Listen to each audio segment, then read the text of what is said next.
Good evening everyone. This is Vandana Sharma from Abhyasam career academy.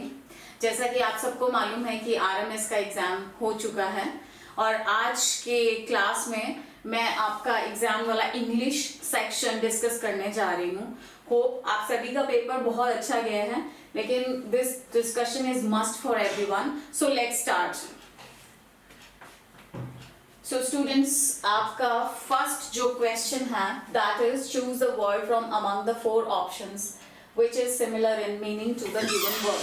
ठीक है, आपको बेसिकली इसमें सिनोनिम, काइंड ऑफ सिनोनिम जो है वो चूज करना है। ठीक है, the first word is ancient and everybody knows what is the meaning of ancient. पुराने को बोलते हैं। ठीक है, so your options are new, very old, ugly and beautiful. ठीक है, सबसे पहले हम आंसर की तरफ नहीं जाएंगे, पहले तीनों ऑप्शंस को देखेंगे कि न्यू का मतलब नया बिल्कुल भी नहीं हो सकता। देखिए, किसी भी सिनोनिम वाले क्वेश्चन को सॉल्व करने का सबसे इजी वे होता है कि आपको उस वर्ड का मीनिंग पता होना चाहिए।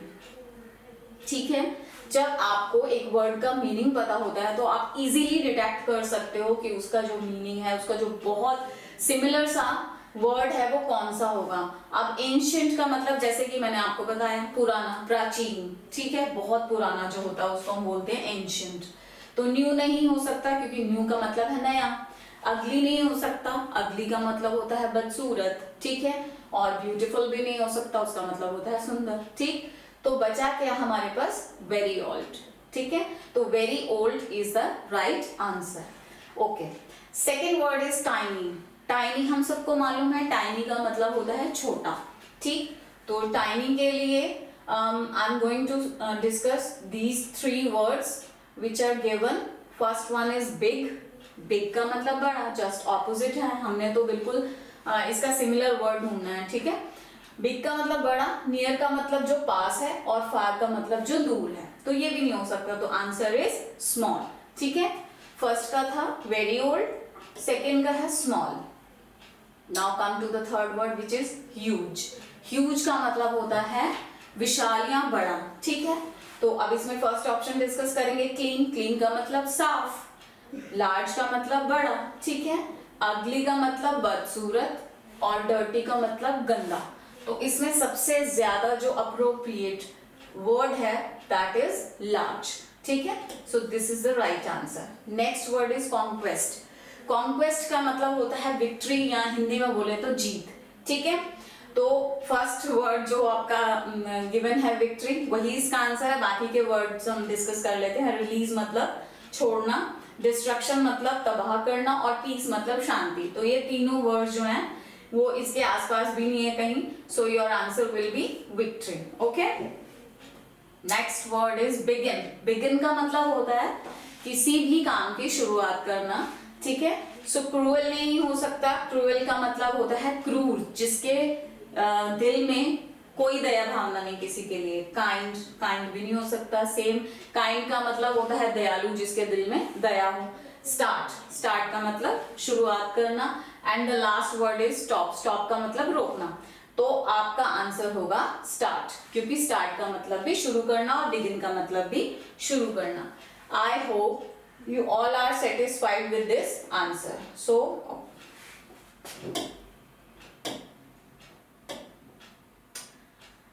ठीक है,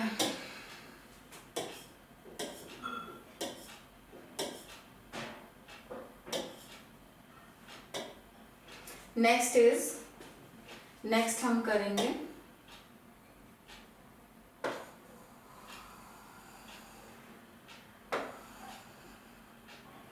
next question is fill in the blanks with. अरे अरे अरे अरे, ये क्या हुआ?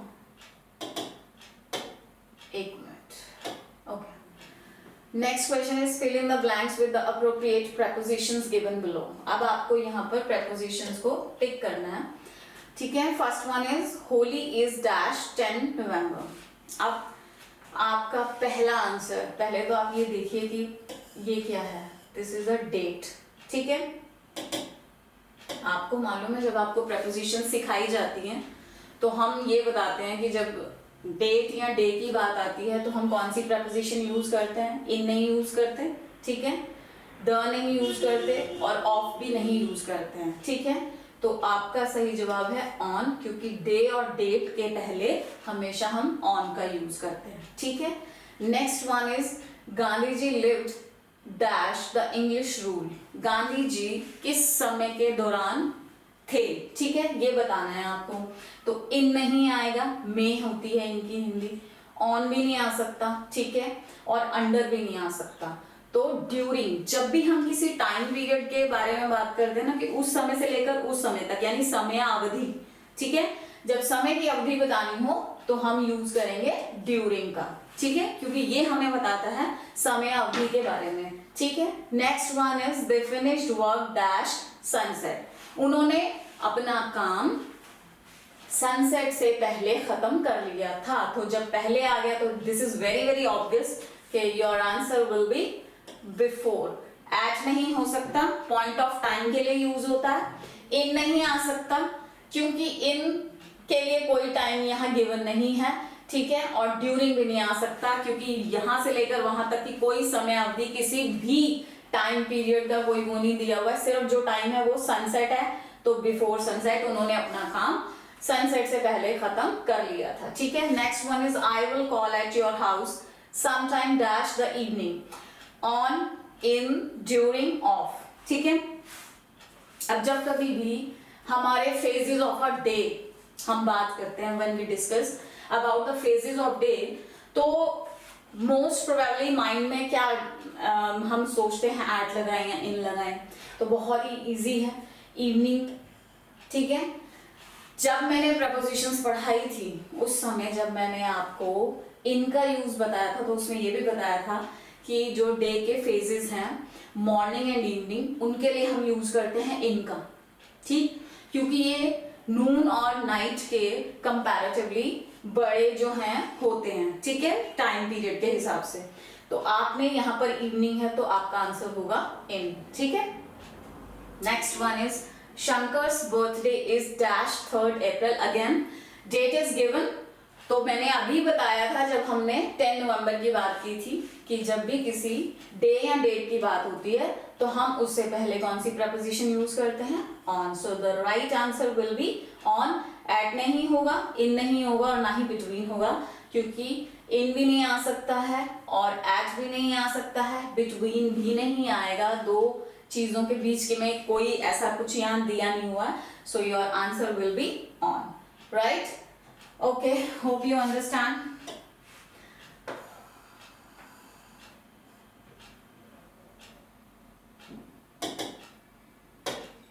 ठीक है।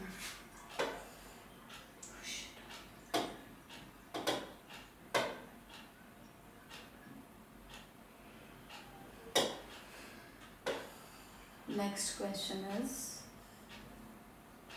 Mark the correct spelled word, यानी कि आपको सही स्पेलिंग के ऊपर मार्क करना है, ठीक है। सो फर्स्ट स्पेलिंग की तरफ जाते हैं। हमने स्पेलिंग ढूंढनी है फेब्रुअरी, फाइन। तो सभी को पता है, तो आपको जब आप छोटे होते हैं तभी से ही कराया जाता है नेम ऑफ मंथ्स।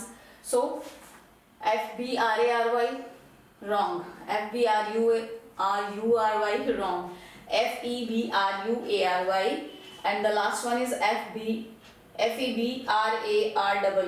So ये तीनों spellings wrong हैं. Right one is this. ठीक है? So this is the right spelling of February. Fine. Next one is independent. Independent के लिए आपकी ये तीनों spellings INDEPENDINT,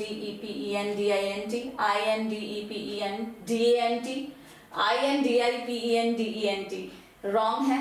So the right one is this, independent. ठीक है. नेक्स्ट है मिसलेनियस. मिसलेनियस का मतलब मिले जुले, ठीक है, मिश्रित, जिसे हम हिंदी में बोलते हैं.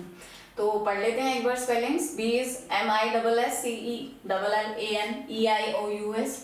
And C is MISCCELANEOUS and D is MISCELANEOUS. Wrong. These three spellings are quite wrong. So the right answer is this. First spelling, यानी option number A is the right answer for this question. ठीक है। Next is embarrass. Embarrass का मतलब शर्मसार होना, ठीक है, शर्मिंदा होना। सो एम्बैरस का राइट स्पेलिंग हम देखेंगे EMBARASS, ठीक है, EMBARASE, EMBARAS, wrong. Last one is EMBARRASS. So this is the right spelling. Fine. Next question.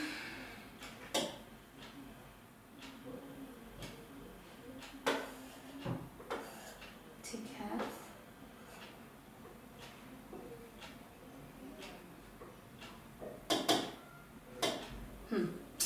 Next spelling is कंसेंशियस। कंसेंशियस के स्पेलिंग्स देखेंगे ध्यान से।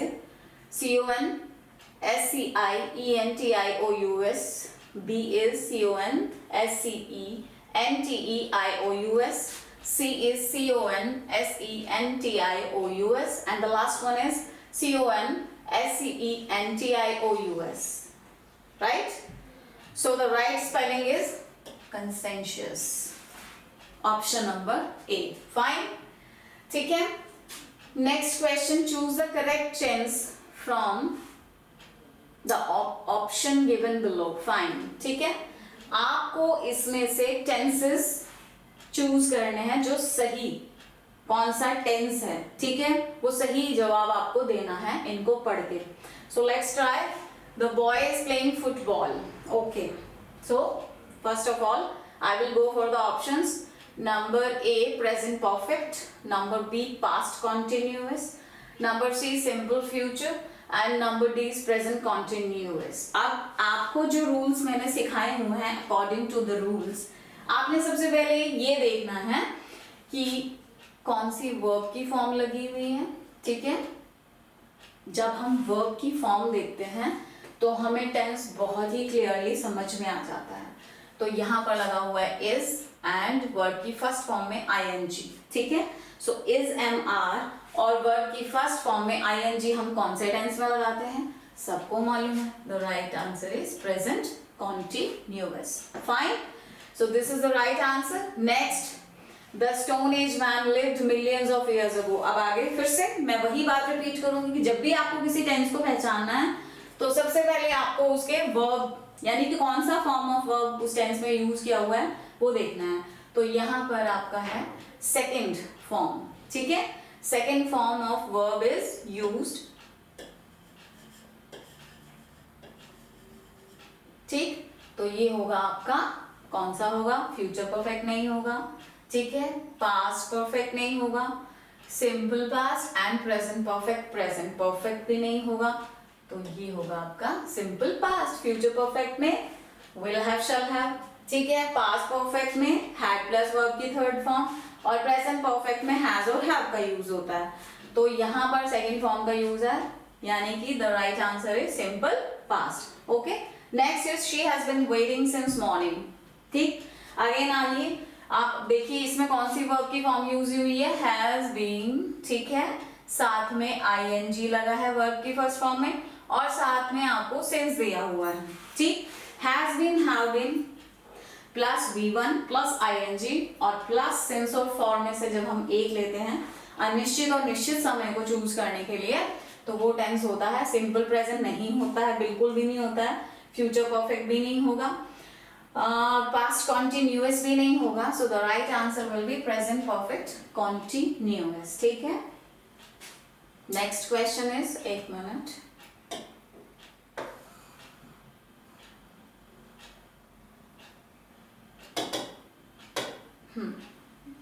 next question is, my mother will be mixing the cake batter. Okay, so again go for the form of verb. कौन सी form of verb है आपके पास, है will be, ठीक है। verb की first form plus ing, will be, shall be plus V1 plus ing कौन से tense में यूज होता है सबको मालूम है। सिंपल फ्यूचर में नहीं यूज होगा, will shall यूज होते हैं, ठीक है। फ्यूचर परफेक्ट में भी नहीं यूज होगा, will have, shall have use होते हैं, फाइन। और प्रेजेंट परफेक्ट में भी नहीं यूज होगा, हैज और हैव का यूज होता है। तो बचा कौन, future continuous. So will be plus V1 plus ing तो ये कौन से टेंस में मिलता है? फ्यूचर कॉन्टिन्यूअस में. So option number C is the right answer for this question. Next question is I have completed my homework. चलिए, मैंने अभी टेंसेस के बारे में आपको पहले काफी डिस्कस कर लिया है, तो यहाँ तो आपको you can easily guess that what is the right answer. Has और हैव का, यानी हैव का यूज हो रखा है, साथ में वर्ब की थर्ड फॉर्म कंप्लीटेड दे रखी है. तो बहुत ही सिंपल सा आंसर है. ना तो ये सिंपल पास्ट है, वर्ब की सेकंड फॉर्म, ठीक है, ना ये पास्ट परफेक्ट है, हैड प्लस वर्ब की थर्ड फॉर्म होता है उसमें, ना ये फ्यूचर परफेक्ट है, will have, shall have plus verb की थर्ड फॉर्म का यूज होता है उसमें. तो सिंपली आपका आंसर है प्रेजेंट परफेक्ट. ठीक है, hope you guys have understood. ठीक है, चलिए अब नेक्स्ट क्वेश्चन हम डिस्कस करते हैं. Okay, that is comprehension passage. Fine, chaliye. Okay, read the passage given below carefully. Language is a wonderful gift given to man. No animal possesses this gift, but they have their own way of expressing themselves. When a rabbit sees an enemy, it runs away into its hole. Its tail, which is white, bobs up and down as it runs. The other rabbits see it and they run too. They know that there is a danger. When a cobra is angry, it raises its hood and makes itself look dangerous. This warns the other animals. When a bee has found some food, it goes back to the hive. It cannot tell the other bees where the food by speaking to them, but it does a kind of dance in the air. Some animals say things by making sounds. A dog barks when a stranger comes near. Fine. This was your passage. So now we will discuss the question and answers. So how is a man different from animals? एक इंसान एक जानवर से किस तरह different है? So चलिए options पढ़ते हैं. Man has a gift of long life. Man has a gift of a sharp mind. Man has a gift of speech. Man has a gift of music. So इन सब में क्या? अब अगर मैं कहूँ long life है तो वो, अब ये तो हम किसी की एज नहीं ना बता सकते कि किसी की लॉन्ग है किसी की शॉर्ट है. ठीक है, अच्छा, गिफ्ट ऑफ शार्प माइंड, जानवर भी बहुत समझदार होते हैं. ठीक है, और man has a gift of speech और man has a gift of music. Music का जानवरों से मैं नहीं समझती कि कोई कंपैरिजन है. सो the right answer will B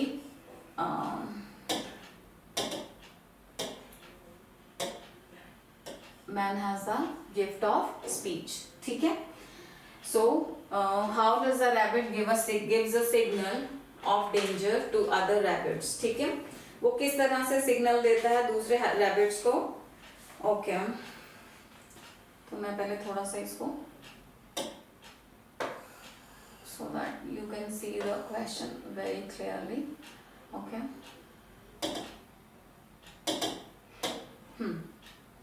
So okay, ठीक. अच्छा, एक जो रैबिट है, खरगोश है, वो किस तरह से दूसरे रैबिट्स को सिग्नल देता है कि देयर इज अ डेंजर, कुछ खतरा है. ठीक है, पढ़ते हैं हम options. It holds up it's years, ये अपने कान खड़े कर लेता है. ठीक है, it makes loud sharp cries, जोर से आवाजें यानी चिल्लाता है. It tells them in its language, अपनी लैंग्वेज में दूसरे रैबिट्स को वो अवेयर करता है. ठीक है, एंड लास्ट ऑप्शन है it bobs its tail up and down as it runs. जब वो भागता है तो अपनी पूंछ को, जो उसकी टेल है, उसको ऊपर नीचे करता है. तो ये बाकी रैबिट्स को सिग्नल हो जाता है कि there is some danger. So the right answer will be D. ठीक है, D option is the right answer. Okay, fine. अब हम पढ़ते हैं आगे. आगे आपका है क्वेश्चन नंबर 23. ठीक है, ओके, चलिए, fine. How does a cobra warn the other animals? Cobra जो है वो किस तरह से दूसरे एनिमल्स को वॉर्न करता है? ठीक है, बताएंगे.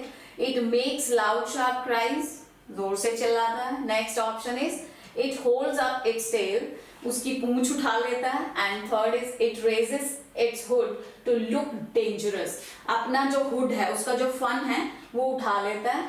यानी कि मतलब सामने वाले को पता लग जाता है भाई कोबरा अपनी क्या फॉर्म में आ गया, तो अपना फन उठा लिया उसने. ठीक है, and the last option is it lowers its head, अपने सिर को झुका लेता है. तो ऐसा तो है नहीं, जब भी कोबरा का नाम आता है तो सभी को पता है अपना फन उठाता है. So your right answer is number C. ठीक है, number C option is the right answer for this question. ठीक है, चलिए अब number 24. How does a bee communicate about food to other bees? एक मधुमक्खी कैसे कम्युनिकेट करती है दूसरी मधुमक्खियों के साथ जब उसको कहीं खाना दिखता है या खाना मिल जाता है. ठीक है, it flies to the hive, छत्ते में वापस जाती है. It does a kind of dance in the air, हवा में डांस करती है. It speaks to them in its language, अपनी लैंग्वेज में उनसे बात करती है. या it carries some food particles to its hive, या फिर उस फूड जो भी वो खाना उसको मिलता है या दिखता है तो उसे कुछ पार्टिकल्स अपने हाइव में ले आते हैं so that the other bees can become aware about the food. So इन सब में से आपको जो मतलब इनकी अपनी एक भाषा होती है, अगर आपने सुना हो तो मधुमक्खियों की, तो जो मधुमक्खी है वो अपनी लैंग्वेज में उनको बताती है कि ऐसे ऐसे खाना है. ठीक है, और इस तरह से जो अदर बीज हैं they become aware about the food. ठीक है, और या फिर ये भी हो सकता है, देखिए हम हर तरह के ऑप्शन को लेके चलेंगे. How does a bee communicate about food to other bees? It flies to the hive, छत्ते की तरफ जाती है. It does a kind of dance in the air. Yes, this can become also the answer. It speaks to them in its language. Okay, so I think this is the right answer. It does a kind of dance in the air. ठीक है. So let's discuss question number 25. Dog barks when a stranger comes near. This is an example to show that dogs can bark. Dogs don't like people, dogs cannot communicate well, and the last option, some animals communicate by making some sounds. So I think these three are worthless, so the right answer will be D. Some animals communicate by making some sounds. Fine. Next question is choose the correct option. अब आपको इसमें से correct option choose करना है. ठीक है, so okay.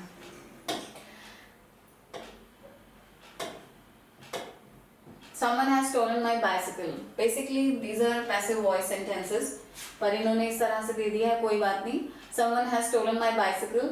This is same as, किस तरह से होगा, passive voice का रूल लगाएंगे.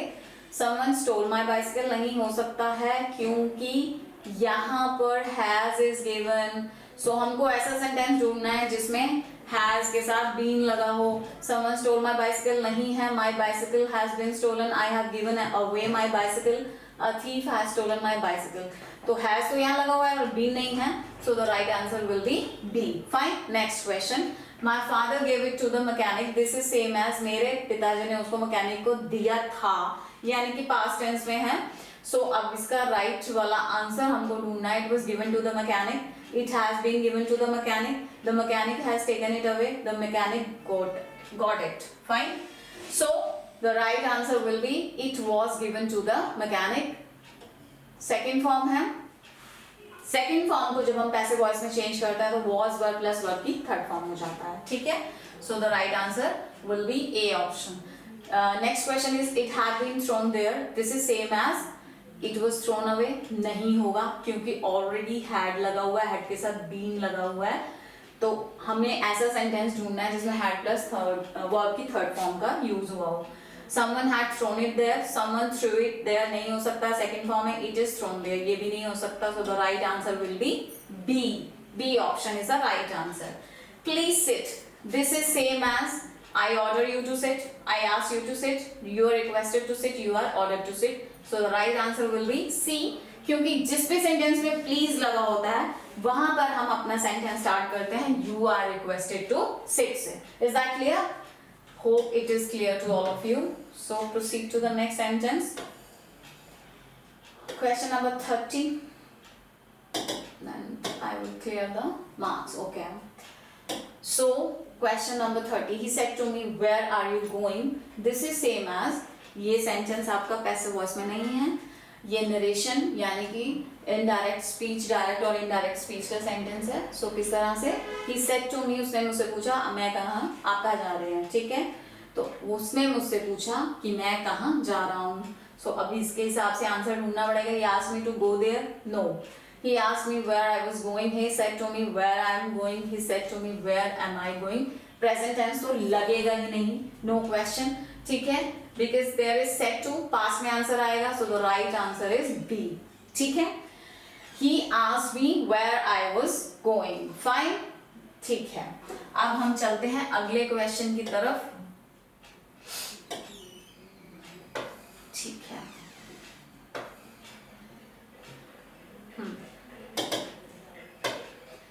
ठीक है, ये आपने पढ़ने हैं. Complete the following passage by choosing the correct option from those given below. Fine. Some people feel that dash.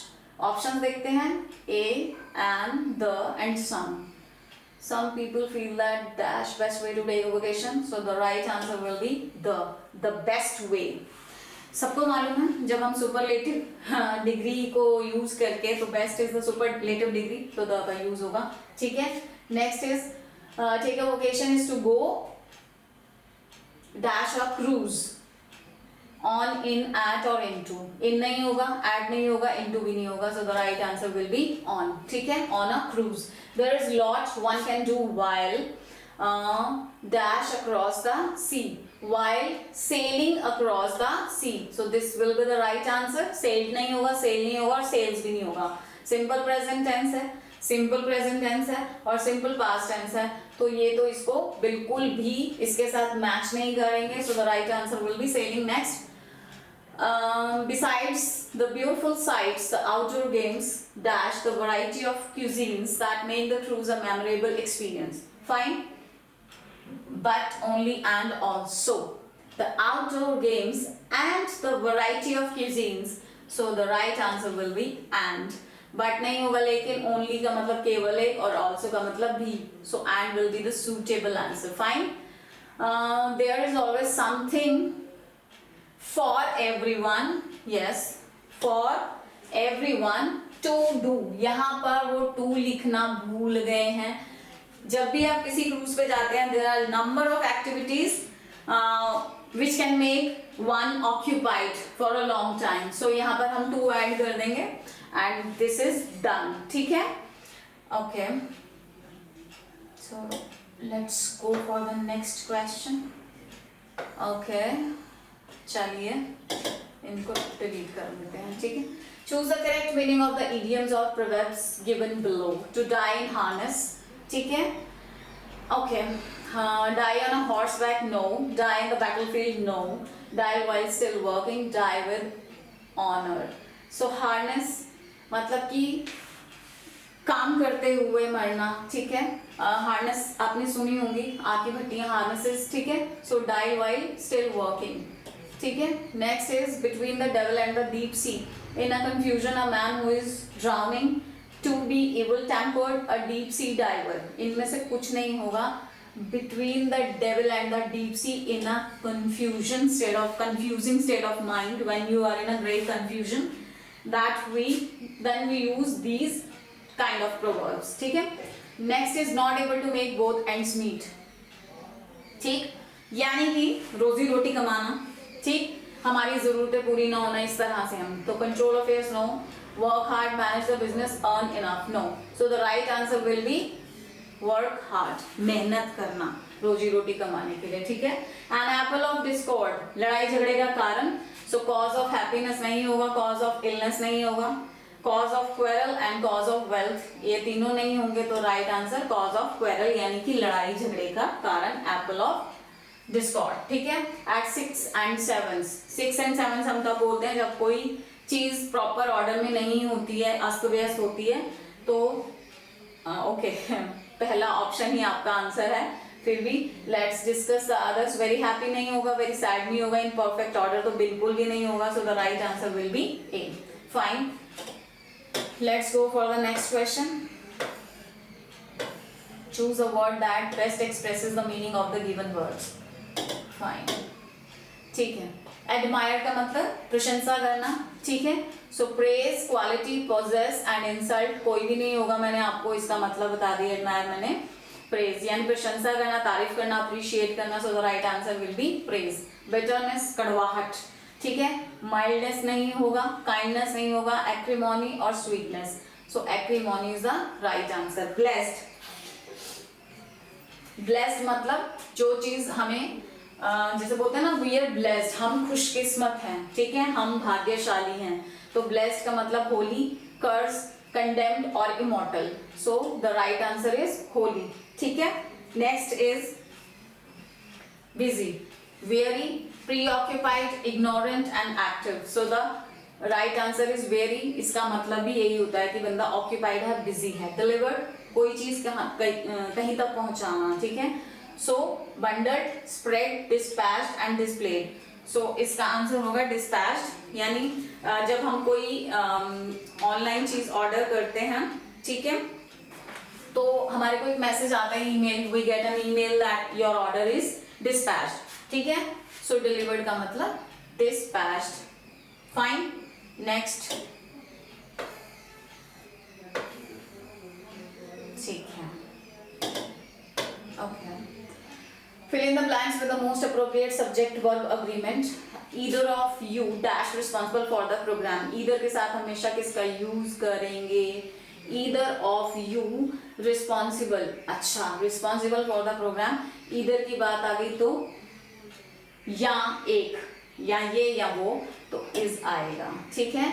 1000 rupees dash spend daily on buying food. ठीक है. तो जब हम रुपीज की बात, 1000 rupees is spent daily on buying food. Rupees, yes. ठीक है. Next is Ramesh dash to school every day. तो Ramesh dash to school every day, come, goes, go और रैन. तो यहाँ पर सिंपल प्रेजेंट टेंस का यूज है. So go for go, sorry. ठीक है. गो नहीं आएगा तो goes is the right answer. Dash this work be done. Must, can, could और शुड. ठीक है. Can this work be done. ठीक है. Must this work be done, should this work be done or could this work be done. So must is the right answer. Next, she dash her hair with a hair dryer. तो वो अपने बाल किससे सुखाती है? Hair dryer से. सुखाती है, ता है, ती है, ते है, तो आएगा dries. ठीक है. It is simple present tense. If there is any confusion, students kindly approach me. ठीक है. I'll give all the answers. Thank you very much.